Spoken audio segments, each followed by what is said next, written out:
de responsabilidade, a cobrança que o secretário de Segurança Pública e o governador têm feito da responsabilidade nacional em relação à segurança pública, e eu queria, então, retomar essa discussão a partir disso. Até que ponto, efetivamente, a ausência de um plano de segurança pública nacional pode provocar essa repercussão negativa no índice de violência nos estados. Levando-se em conta, que é bom que se diga, que esse aumento da violência não é privilégio do Ceará. Isso tem ocorrido realmente no Brasil inteiro, em todos os estados, em maior ou menor grau. Mas isso é um fato que esse fenômeno ele é verdadeiro e a gente precisa colocar para que o assistente não pense que isso é uma questão só do Ceará, efetivamente. Mas nós temos que defender e nos debruçarmos sobre a questão do Ceará, porque é aqui que nós moramos e eu, inclusive, já faço parte dessa estatística. Professor Zé Raimundo. Bom, Arnaldo, eu acho que a colocação do Leandro foi muito pertinente. Vamos chamar assim, a gestão de segurança pública, né? Para não ficar insistindo em nomes, vem insistindo numa sequência de desculpas que são, respeitando assim, né, os esforços, são pouco criativas, são pouco responsáveis, tá certo? E basicamente não tem nenhum fundamento. A primeira foi a de que só quem está morrendo, ou a grande maioria de que está morrendo, tem envolvimento com tráfico. Isso é claro que tem muita gente morrendo envolvendo com tráfico. Mas ainda que fosse daí, certo? Não tem só gente envolvida com tráfico, mas tem muito mais gente. Inclusive tem estratégia de facções que matam o cidadão que é dono da boca de fumo e já matam a sua companheira já para cortar a passagem do bastão, né, de quem que vai gerir a boca de fumo, e morrem várias pessoas. Então essa desculpa, ela no mínimo é agressiva a uma noção de direitos humanos, a uma noção, pelo menos uma noção que se deva seguir numa gestão de segurança pública. Isso é extremamente... Morrem também as pessoas que claro, desobedecem às ordens, né? Exatamente. Você está o exemplo da Babilônia, está o exemplo de vários mortos. E eu também já coloco um desafio para o secretário de Segurança Pública. Por favor, passe para a gente qual é o percentual exato de pessoas que você está dizendo que morre ligado ao tráfico e passe para a gente a metodologia disso. É muito importante a verdade e a transparência. E o percentual dos assassinados não envolvidos. Exatamente, tráfico, exatamente. Para a gente saber. A segunda desculpa, Cláudio, foi a que é também, no mínimo deselegante com seus companheiros de gestão de segurança pública. Eles vêm dizendo que nossa criminalidade está alta porque o Ceará é o único estado, ou dos poucos estados, que calculam as estatísticas criminais de maneira correta. Olha, isso aí é totalmente deselegante, desprovido de qualquer fundamento. Em 2016, tem uma publicação do Fórum Brasileiro de Segurança Pública que fez um esforço metodológico gigantesco para classificar a qualidade dos setores estatísticos. Não só o Ceará, como mais outros 20 estados estão classificados com o nível 1, que é o nível melhor. Fora disso aí está só Paraíba, Amazonas e Rondônia. Então como é que ele desqualifica 19 outros estados? E a terceira, que exatamente desemboca no que o Leandro falou, francamente, as nossas fronteiras não mudaram há muito tempo. Francamente, existe sim um Plano Nacional de Segurança. Que nós estamos vivendo uma crise institucional nacional é óbvia, mas um governo estadual que tem sob sua responsabilidade constitucional a gestão da segurança pública, dizer que esse problema, que na verdade começou com um erro grotesco de avaliação da própria gestão atual do que seria a criminalidade, dizer que é do governo federal, é simplesmente desqualificar o debate, é realmente colocar o problema não para debaixo do tapete, mas para pessoas que, apesar de ter uma certa responsabilidade nisso, não é o determinante para essa crise. Essa crise foi criada por uma sequência de erros e por uma gestão simplesmente desqualificada de segurança pública que ocorreu na gestão atual. E o modo de negar isso aqui é... No sistema penitenciário, por exemplo, nós do Conselho, que fazemos inspeções, já conhecemos a presença de facção criminosa, Leandro, desde 2014. Nós que entrevistamos, nós sabíamos. E o que é que disse logo o secretário de Segurança que assumiu com o atual governo Camilo, o primeiro secretário? Dizia o seguinte: não existe. Ele negava a existência de facções criminosas no estado do Ceará e muito menos no sistema penitenciário. Chamava, inclusive, aqueles que eventualmente se autonomeavam de determinada facção como pirangueiros, que estavam blefando. Então, dizia, inclusive, Cláudio, que quem era organizado não era o crime. Era a polícia. Era a polícia. Foi a primeira declaração, uma das primeiras infelizes do André Costa. E aí, o que é que acontece? Esse mecanismo de esconder, de mascarar e de tentar criar aí uma visão cosmética, porque esse aumento do aparato repressivo através de raios, questão prisional simplesmente tratada como sendo é necessário uma maior gestão dos recursos disponíveis, vamos construir e ampliar a penitenciária. Isso não resolve o problema efetivamente prisional. Por quê? Porque não trata só de vaga, mas do modo como essa custódia é realizada.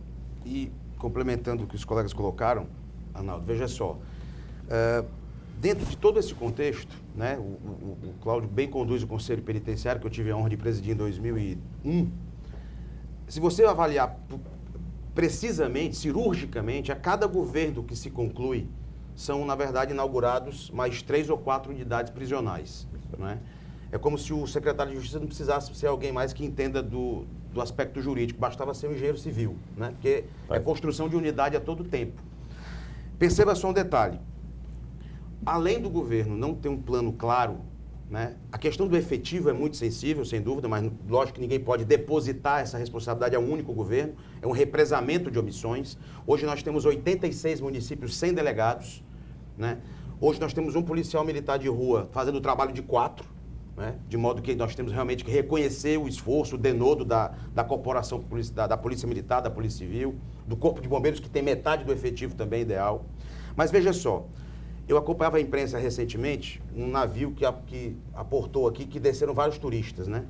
E os turistas, eles andam aqui, pelo menos os que desceram do navio, eles vão escoltados, praticamente escoltados. Eles são levados para dentro de um clube social, depois são levados para o mercado central e há um trabalho silencioso, discreto, camuflado ali de segurança, porque é como se houvesse a necessidade mesmo de uma escolta, não é?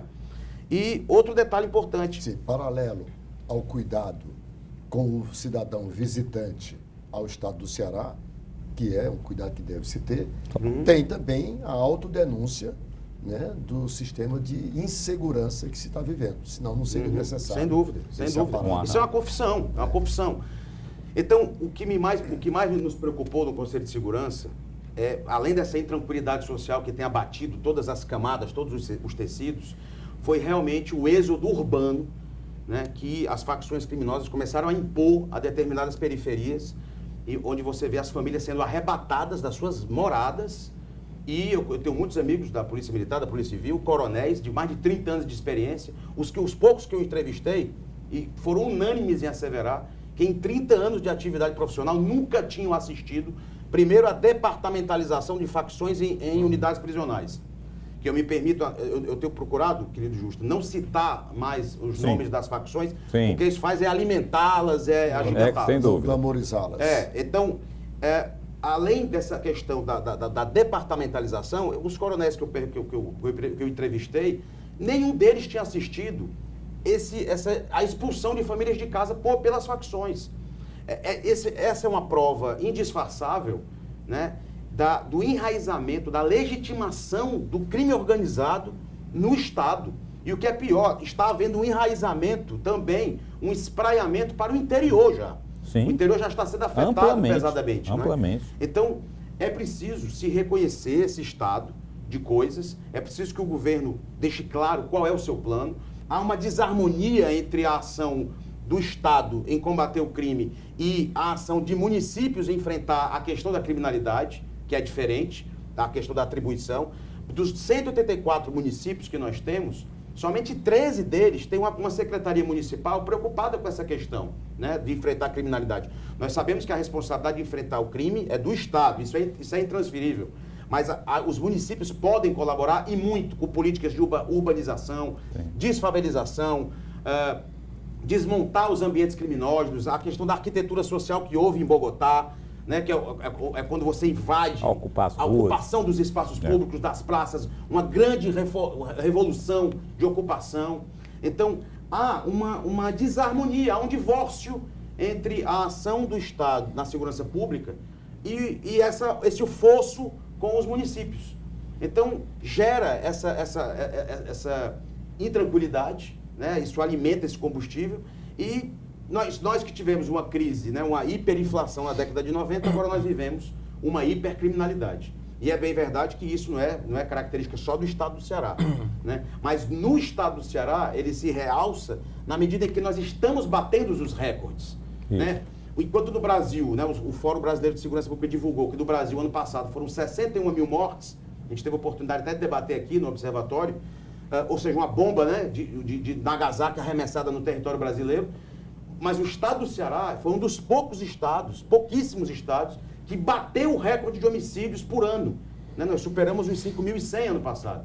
E nessa cavalgada, nesse galope que nós estamos, né, como bem colocou o professor Zé Raimundo Carvalho, nós vamos ultrapassar os 6 mil tranquilamente. Olhe lá se não chegar nos 7 mil. Porque nós estamos com a média de 18 mortes por dia. Enquanto o programa está caminhando, deve ter acontecido já umas 3 ou 4.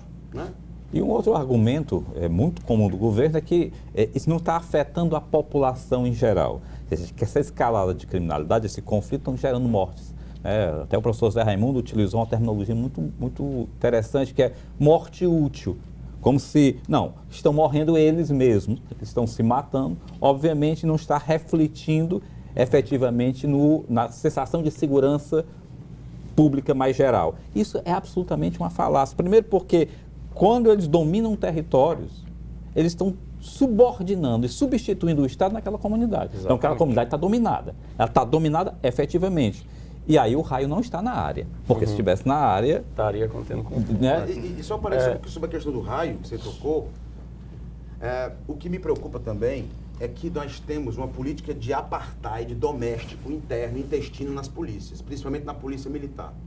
Para que você tenha ideia, um policial civil ou policial militar, um concursado, um soldado, o soldo dele é de determinado valor, mas se ele for do raio, ele ganha o dobro do salário. Tem as metas, né? A gratificação é de R$ 1.800. Então você cria um apartheid interno, uma ciumeira intestina, sem tradução. O certo era o quê? Era nivelar todo mundo por cima. E os que forem fazer parte do grupamento especial ter uma gratificação discreta. Como na carreira da magistratura, cada juiz de instância primeira, segunda, terceira, vai aumentando em 5% os vencimentos. Aqui não, aqui quando o indivíduo vai para um grupo especializado da polícia, ele dobra o salário. Isso cria uma insatisfação generalizada interna, né?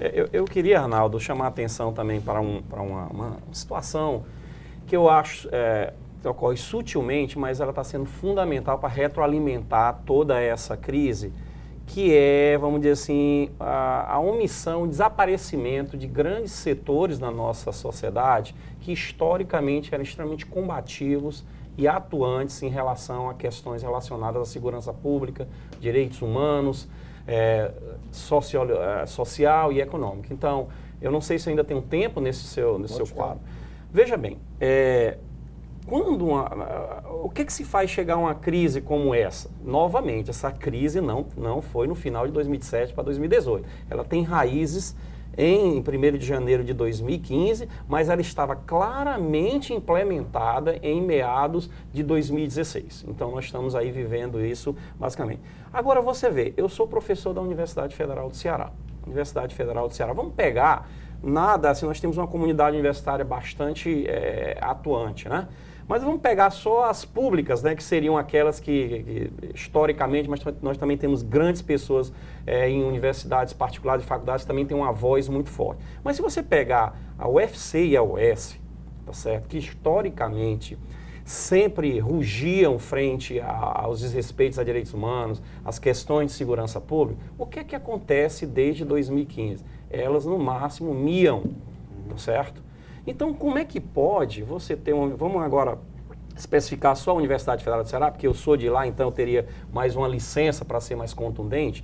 Como é que você tem uma universidade como a Universidade Federal do Ceará, histórica no nosso estado, histórica no país, de defender direitos humanos, de defender questões contundentes, dentro de uma crise dessa que mudou completamente a sociedade cearense do ponto de vista comportamental, questões de direitos humanos profundas aí sendo tocadas, questões de desenvolvimento social e econômico em jogo, questões de liberdade em todo aspecto da sociedade, está praticamente calada. Não fala basicamente nada. Então a minha pergunta é o seguinte: que tipo de interesse, que tipo de situação levou a nossa Universidade Federal do Ceará a simplesmente se calar? É um silêncio ruidoso. Se você me permite, mais do que falar, a universidade tem a responsabilidade, e ela tem um laboratório de estudos da violência, inclusive, ela tem a responsabilidade de estudar toda essa fenomenologia do crime e formular políticas públicas e oferecer como sugestão ao governo, porque se você percebe que há uma má gestão no Estado por parte do aparelho de segurança pública e isso tem ocasionado esse aumento da violência, é a universidade que deve formular esse pensamento e chegar e colocar a público, olha, para problemas tais e tais e tais, imaginamos que uma política executada em termos assim poderia surtir efeito. Então, mais do que falar... Teria que estar atuante. Só para você entender, eu tive uma dificuldade tremenda, só para pontuar, mais ou menos no ano passado, no final do ano passado, tive uma dificuldade gigantesca de promover um debate na Universidade Federal do Ceará. Praticamente não tive apoio de ninguém, sim do meu diretor, da FEAC.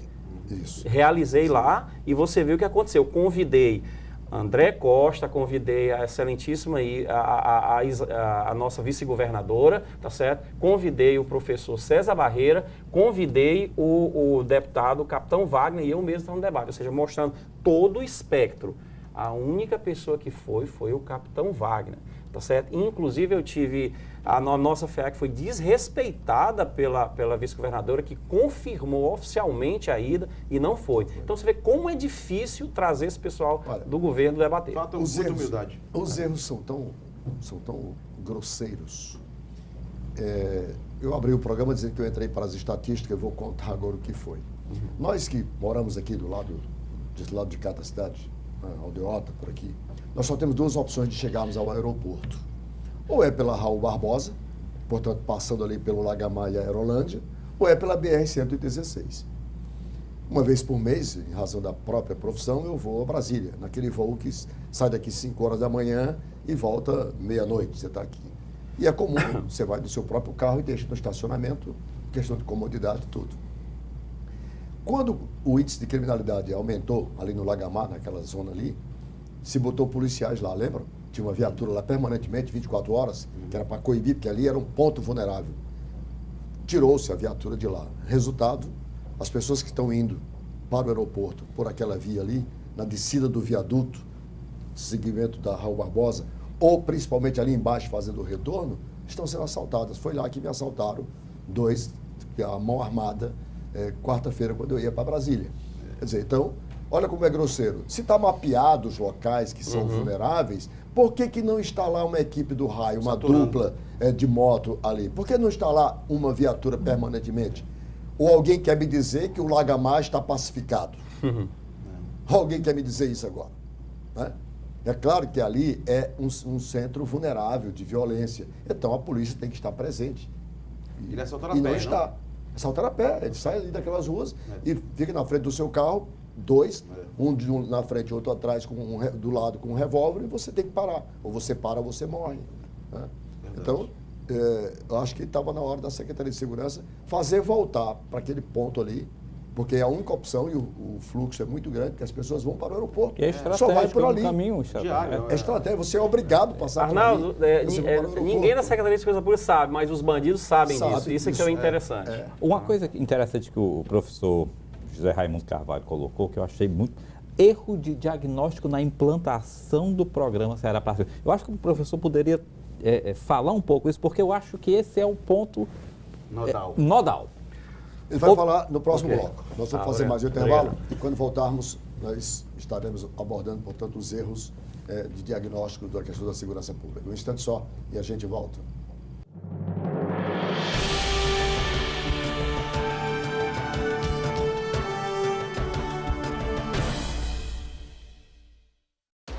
A Prefeitura de Fortaleza sabe que obra gera transtorno, mas no final o benefício compensa, como a ampliação do terminal de Messejana, que vai ficar como a do Antônio Bezerra. A gente, como usuário do transporte coletivo, merecia ter um terminal como esse. Ficou confortável para todo mundo. Nos últimos 4 anos, a mobilidade em Fortaleza está melhorando e sobra mais tempo para curtir a família, descansar e se divertir. É assim que a gente trabalha e vamos continuar trabalhando. Prefeitura de Fortaleza. Você acompanhou as promessas de campanha e viu quem foi eleito. Agora eles têm 4 anos pela frente para administrar a cidade. O papel do eleitor não acaba no voto. Acompanhe o trabalho do prefeito e dos vereadores.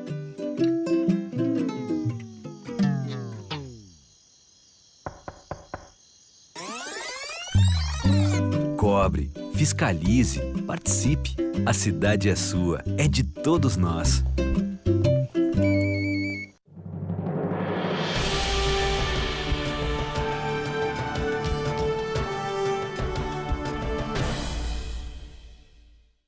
Estamos de volta com o terceiro e último bloco do programa Observatório pela TV Fortaleza, canal 6 da Multiplay, ou 61.4 digital. Participam do programa de hoje os professores José Raimundo Carvalho, Cláudio Justa e Leandro Vasques. Estamos discutindo o problema da segurança pública no estado do Ceará. E nós finalizamos o bloco deixando no ar a questão da avaliação, do erro de estratégia e de avaliação feita pelo governo da questão da segurança pública, que o professor José Raimundo mencionou. O senhor poderia detalhar melhor qual foi esse erro, quais foram esses erros de avaliação do governo? Claro. O erro fundamental foi exatamente achar que a dinâmica do crime no Ceará iria continuar a mesma na década de 90 e início de 2000, quando já tinha mudado completamente a partir de 2005. Ia ser uma dinâmica baseada numa luta territorial pelo Ceará como ponto estratégico de todas as facções para distribuir droga, não só para dentro do país de volta, quando a famosa a tríplice fronteira foi bastante vedada pela atuação de São Paulo e Paraná, criou-se a famosa Rota dos Solimões, daí você vê todo aquele rastilho de violência ali nos estados do norte, chegou aqui. Então o Ceará passou a ser o quê? O ponto estratégico para se distribuir droga para dentro, para a África, Europa e Estados Unidos. Por quê? Por questões geográficas, é a menor distância da Europa, também da África, temos 2 portos, temos vários aeroportos, o hub vindo e principalmente porque nós tínhamos uma sequência de gestões de segurança públicas muito frágil. As facções, elas são empreendimentos extremamente observadores das tendências. Então, quando o Camilo e sua gestão de segurança pública e seus assessores não viram isso, eles cometeram um erro crasso, um erro gravíssimo de avaliação. Isso foi o grande primeiro problema. Com isso, eles contrataram um plano, o Ceará Pacífico, que foi gestado completamente fora das necessidades do estado do Ceará. Um plano que ainda batia na mesma tecla, exageradamente, na prevenção social, prevenção social, prevenção social. Prevenção social é importante, é importantíssimo, mas não seria o carro-chefe para esse tipo de criminalidade. Segundo, além de ser um plano equivocado, errado, ele teve atrasos flagrantes. O próprio Cláudio tem artigos no jornal mostrando que pelo menos 8 ou 9 meses foi o atraso para se iniciar a implementação do Ceará Pacífico. Ora, Arnaldo, como é que você se elege, como o Camilo se elegeu, com a bandeira de nos trazer segurança pública? E você implementa um plano com 8 ou 9 meses de atraso? Outra coisa, até agora ele não entregou nem a metade do que foi prometido do Ceará Pacífico. Você ouve o André Costa ainda falar de Ceará Pacífico? Você vê a Isolda. Outra coisa, francamente, com todo respeito à vice-governadora, que é uma mulher que fez uma história universitária de pesquisa, ela fez isso na área de educação. Como é que você coloca um plano estratégico na mão de uma vice-governadora? Imagina como é que os membros dessas facções devem reagir quando sabem que o plano que iria proteger, que iria fazer frente às ações dele, está na mão de uma mulher inteligente, de uma mulher de presença, mas uma mulher dócil. Ela não entende de segurança pública, tá certo? Ela jamais deveria ter sido colocada na frente. Então, quando você junta esse somatório de erros, você tem exatamente o que nós temos agora, a maior crise histórica do Ceará de segurança pública, onde eu realmente não vejo como o Estado vai conseguir nos tirar dessa. Então é por isso que eu acho que a discussão da intervenção federal, ela deve ser sim debatida seriamente, tá certo, por todos os setores. Certo? Como tudo que está ruim, pode sempre ficar ainda pior.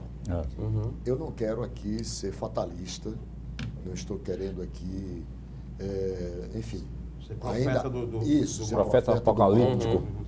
Mas nós conversávamos nos bastidores ainda há pouco, eu, o Cláudio, o professor José Raimundo, e nós lembramos, foi até o José Raimundo que lembrou, a prisão de um dos chefes do narcotráfico mexicano em Fortaleza, no mês de dezembro. É bom a gente lembrar duas coisas. Enquanto o Trump está fechando as fronteiras, está proibindo pessoas, sobretudo na fronteira do México, aquela confusão, fecha, não fecha, cria, constrói, não constrói muro. Né?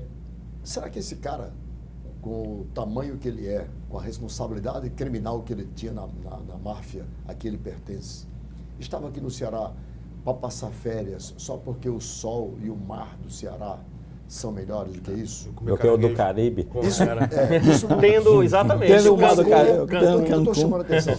Isso não seria uma prospecção de mercado para poder se burlar essa entrada do fechamento da fronteira do México nos Estados Unidos, já que o Ceará entrou na rota do tráfico internacional por aqui? Eu não estou querendo, repito, ser profeta do mal. Eu só estou com base em um